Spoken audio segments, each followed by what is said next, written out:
Hello mayam, good morning. Ngasi akhoi Hojai Udaipur mela da chatke haidana loisanba loire. Mayam akhoi station da chatli nongsu tari. Koi train da thamme haji train je diri bingha loga oina tharami. Mai deng alo. Se ai isa nupa singa phani.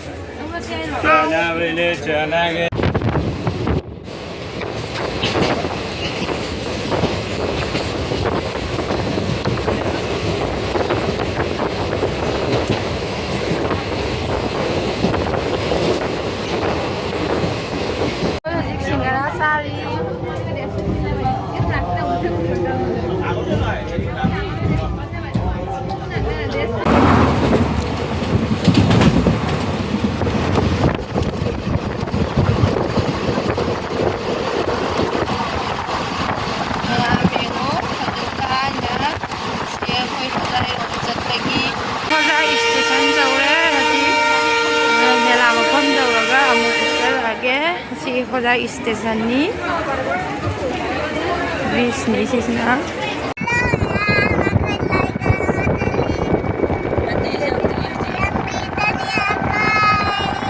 mayam akoi mandir changhom laben se yengbiro asini koina lai se sip baba koiramba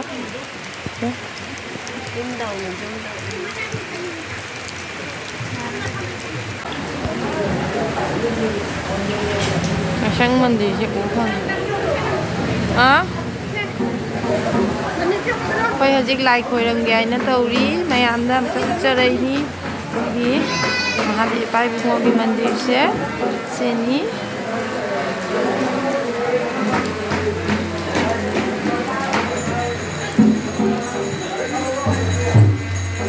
ahan mayam ma kirton sai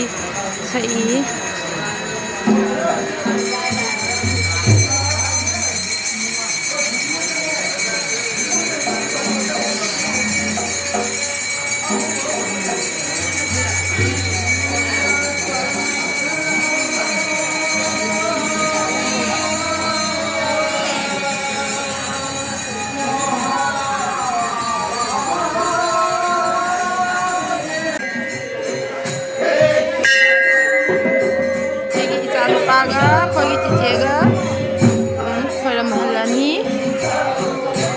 egi video se mobile se pani hai mi lai tana egi khoiram bading ra rakare